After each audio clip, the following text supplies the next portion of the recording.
மாமி, நான் ஈவினிங் உங்களுக்கு கால் பண்ணியிருந்தேன். நீங்கள் கல்யாணத்தில் ஏதோ இருந்தேன். எங்களுடைய பெரியம்மா விட்டு தான் பேச சொல்லிட்டு நீங்கள் பேசினேன்னு சொன்னால் ரொம்ப சந்தோஷம். தேங்க்யூ. ஒரே ஒரு விஞ்ஞாபனம் ரிக்வஸ்ட், இந்த ரெக்கார்டிங் கொஞ்சம் நல்லா கேளுங்கோ. இந்த வைதீகம் புரோஹிதம் வைதீகம் அப்படிங்கிறது எல்லாருமே இப்போ தப்பாக தான் எடுத்துகிட்டு இருக்கா. அதாவது இதில் ஒன்றும் வருமானம் இல்லை, இதில் ஒன்றும் பொண்ணு ஜெயிக்க மாட்டா, ஒன்றும் சோபிக்காது அப்படின்னு இந்த எண்ணம் கான்செப்ட் முதல்ல நம்ம மாற்றிக்கணும். நீங்கள் பொண்ணை கொடுக்க போக வேண்டாம், நீங்கள் வைதிகத்துக்கு தர வேண்டாம், அதுக்காக சிபாரிசு பண்ணல. பட் இதை பிராமணா ஸ்ரீ வைஷ்ணவா அவசியம் தெரிஞ்சுக்கணும். என்ன இதில் ஒரே ஒரு வருத்தமாக இருக்குன்னா, நான் ஒரு வாத்தியார் பேசிகிட்டு இருக்கேன் உங்களோட. அதாவது எல்லாருமே ஐசங்கருங்கிறோம், ஆண்டவன்கிறோம், பரகால சுவாமிங்கிறோம், ஜீர சுவாமிங்கிறோம், மடங்கிறோம், கோவிலுங்கிறோம், ஆச்சாரங்கிறோம், அனுஷ்டானங்கிறோம். நம்ம குழந்தையில அந்த வழியில் கொண்டுறதுக்கு நம்ம கொஞ்சம் கூட பிரயத்தனப்படலை. இன்னொரு விஷயம், உலகம் ஃபுல்லாக கொரோனா வைரஸ் பரவி இந்த மாதிரி என்ன வேணாலும் உலகத்தில் நடக்கலாம் ஃப்யூச்சரில். ரெண்டாவது விஷயம், எல்லா எவ்வளோ வைதீகத்தில் ஸ்திரம் இல்லைன்னு நம்ம நம்புகிறோமோ, உண்மையான விஷயம் பார்த்தா ஐடி கம்பெனிஸ் தான் ஸ்திரம் கிடையாது. இன்றைக்கி 80,000, 1 லட்சம், 1.5 லட்சம், 2 லட்சம் கொடுக்கலாம். நாளைக்கு அந்த உத்தியோக ஸ்திரமாங்கிறது ஐடி கம்பெனிஸில் நிறைய சேக் பண்ணிட்டு இருக்கா. டிசிஎஸில், இன்ஃபோசிஸில், விப்ரோலெலாம் சேக் பண்ணி 20,000 பேர், 30,000 பேர் வெளில அனுப்புகிறா. ஆனால் இதை நான் உங்களை வச்சுட்டே பேசலை, தப்பாக எடுத்துக்கோனா. எல்லா பெற்றோர்களுக்குமே இது ஒரு அவேர்னஸ் வரணுங்கிறதுக்காக நான் அனுப்புகிறேன். இது ஐடி கம்பெனிஸில் தான் ஸ்திரம் இல்லாமல் இருக்குது உத்தியோகம். இன்னொன்று, கட்டி கொடுக்குற மாப்பிள்ளை பையன் சந்தியாவதனம் பண்ணுறானா, காயத்ரி பண்ணுறானா, பொண்ணை ஒழுங்காக வச்சுருப்பானாங்கிறதெல்லாம் பழைய காலத்தில் பார்த்தா. அனுஷ்டானம் பண்ணுறானா, நன்னா வச்சுப்பானா, ஆயுர் பலம் இருக்கா அப்படின்னு தான் பார்ப்பாளே தவிர, எல்லாமே இப்போ 30 வயசு, 32 வயசு, 35 வயசு, 40 வயசுக்கு கல்யாணம் பண்ணாமல் பொண்களை வச்சுருந்தாலும் வச்சுருக்காளே தவிர, ஒரு நல்ல வரன் வேதத்துக்கும் வைதிகத்துக்கும் வேத அத்தியனத்துக்கும் என்ன மாமி குறைச்சல்? என்ன பிடெக் படித்து, பிடெக் ஐடி படித்து, ஹிந்தி படித்து, சம்ஸ்கிருதம் படித்து, அதுக்கப்புறம் வேதாத்தியனமும் பண்ணி ஹெச்பியில் பையன் 40,000 வாங்கிட்டு இருந்தான், 50,000 ரூபா. நான் சொல்கிறது 8 வருஷம் முன்னாடி பிடெக் முடிச்சுட்டு. இப்போ வைதிகத்தில் 1.5 லட்ச ரூபா சம்பாதிக்கிறான். மாதம் சம்பாதிக்கிறான். ஃப்ளாட் இருக்குது, கார் இருக்குது, எல்லாமே சும்மா வாயில் பேசுறதுல நேராகவே கூட்டின்னு போயே காட்டலாம். 1.5 லட்ச ரூபா மாதம் வைதிகத்துலேருந்து வர வருமானம் ஸ்திரம் இல்லைன்னு பெற்றோர்கள் நினைக்கிறா.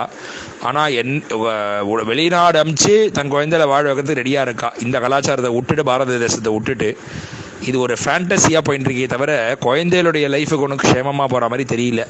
அதுதான் ரொம்ப வருத்தமாக இருக்குது. அதாவது உங்களை மாதிரி ஒரு 100 அம்மாக்கள் பேசியிருக்கோம் நாங்கள் பையனை வச்சுட்டு.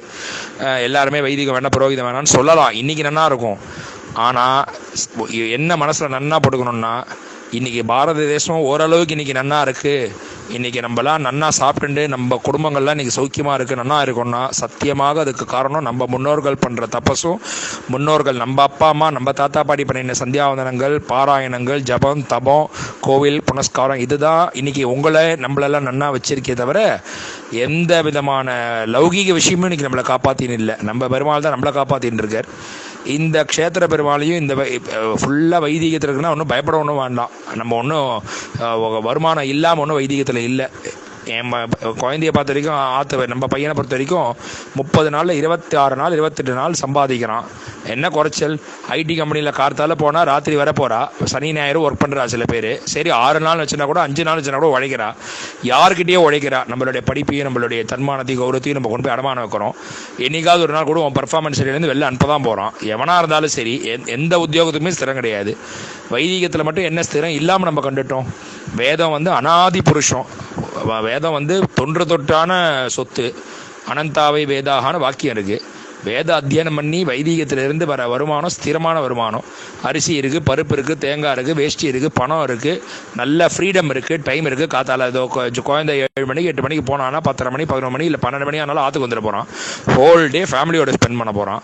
பெருமாளை வச்சுட்டு ஆராதனை பண்ணிட்டு, திரிகால சந்தியானம் பண்ணிட்டு, காயத்ரி பண்ணிட்டு, இது எதுலேயுமே நம்பிக்கை இல்லைங்கிற பொண்களுடைய அம்மா. இது பிராமண சமுதாயத்துக்கு வெக்கக்கேடு. பிராமண சமுதாயத்துக்கு ரொம்ப ரொம்ப ரொம்ப ரொம்ப ஒரு தாய்ச்சியான விஷயம்.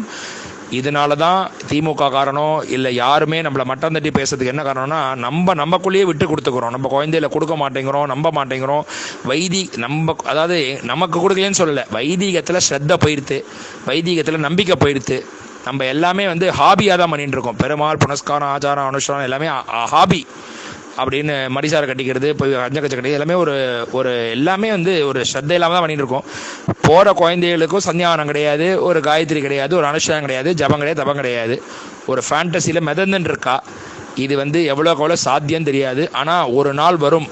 முன்ன எப்படி இப்போ பிள்ளையாத்துக்கார அராஜகம் பண்ணி பிள்ளையாத்துக்கார டாமினேட் பண்ணலாம், இப்போ பொண்ணாத்துக்கார டாமினேட் பண்ணிட்டு இருக்கா.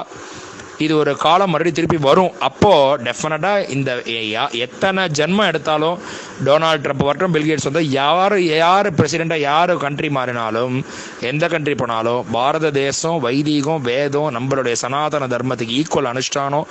நம்மளுடைய இன்னைக்கு கொரோனா வைரஸ் பரவிட்டு இருக்குங்கிறது அன்றைக்கே ரிஷி எழுதி வச்சிட்டார். மேலே தொடாத, தள்ளி நில்லு, துணியை மடியா அலசி உளத்து,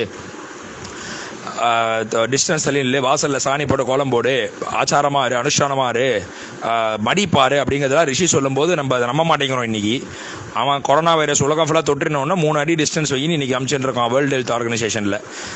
பல கோடி ஜென்மாங்கள் முன்னாடி சொன்ன ரிஷிகளை இன்றைக்கி வந்து இவன் வந்து புதுசாக கண்டுபிடிக்கிற மாதிரி கண்டுபிடிக்கிறான். எங்கே சுற்றி எங்கே பல்ட்டி அடிச்சு எப்படி வந்தாலும் நம்ம வைதீக மார்க்கம் தான்.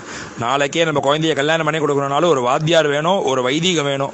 நம்ம பாத்திர நல்லதோ கெட்டதோ எது நடந்தாலும் அதுக்கு ஒரு வைதீகம் தான் வேணுமே தவிர வேதம் தலைக்கணும், வேதம் நன்னா வளர்ச்சி ஆகணும், வேதம் நன்னா இருக்கணும். ஒரு வேதாத்தியனம் பண்ணவன், ஒரு சமிதானம் பண்ணுறவன், ஒரு அக்னிஹோத்திரம் பண்ணுறவன், ஒரு உபாசனம் பண்ணுறவன், ஒரு கர்மா அனுஷ்டானத்தை பண்ணுறவன் சத்தியமாக அந்த பொண்ணை நல்லா தான் வச்சுப்பான். இது சத்தியம். இது நீங்கள் பொண்ணை கொடுக்கணுங்கிறதுக்காக நான் சொல்லலை. யாருமே தர வேண்டாம். பொண்ணை எல்லா அம்மாக்களுமே பொண்ணை உள்ள பத்திரமா பூட்டி வச்சுக்கோங்க. ஆனால் இதுதான் சத்தியம்ங்கிறத நான் ப்ரூவ் பண்ணுவேன், எல்லாருக்குமே ப்ரூவ் பண்ணுவேன். ஆஸ் அ வாத்தியார் நான் உங்களோட பேசுகிறேன். ரொம்ப சந்தோஷம். தேங்க்யூ. நீங்கள் எதுவும் வருத்தப்பட வேண்டாம். இது வந்து அவேர்னஸ்க்காக சொல்கிற மெசேஜை தவிர ஒன்றும் வருத்தமே கிடையாது, விஷயமே கிடையாது. பையன் நல்ல என்ன கசக்கிறதுன்னு சொல்லுங்க. 3 வேளை சந்தியாவந்தனம், காத்தால ராமாயண பாராயணம், சாயங்காலம் பாகவத பாராயணம், ராத்திரி கீதை படிக்கிறான், ஃபுல்லாக வைதிகம் பண்ணுறான், கல்யாணம், சீமந்தம், உபநயனம் எல்லாருக்கும் எடுத்து சொல்கிறான். இந்த பக்கம் இங்கிலீஷும் படிச்சிருக்கான், பிடெக்கும் படிச்சிருக்கான், லௌகீகமும் தெரியும், வைதிகமும் தெரியும்.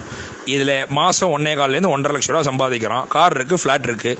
பொண்ணை வாழ வைக்காமல் எப்படி போயிடுவான் அந்த பையன்? அவன் பண்ணுற காயத்ரியும் அவனோட வேதமும் பொண்ணை எப்படி காப்பாற்றாமல் போயிடும்னு நீங்கள் எனக்கு சொல்லுங்க. அதனால் புரோகிதமாக வைதிகமான யாருமே நம்ம தப்பாக மட்டும் அப்ரோச் பண்ணாதீங்க. பொண்ணை வைதிகத்தை கொடுக்க வேண்டாம், அது உங்களோட அபிப்பிராயம். ஆனால் வைதிகத்தையும் புரோகிதத்தையும் தயவு பண்ணி மட்டமாக நினைக்காதீங்க, மட்டமாக பேசாதீங்க. ரொம்ப மனசுக்கு வருத்தத்தை கொடுக்கக்கூடிய சமாச்சாரம். தேங்க்யூ.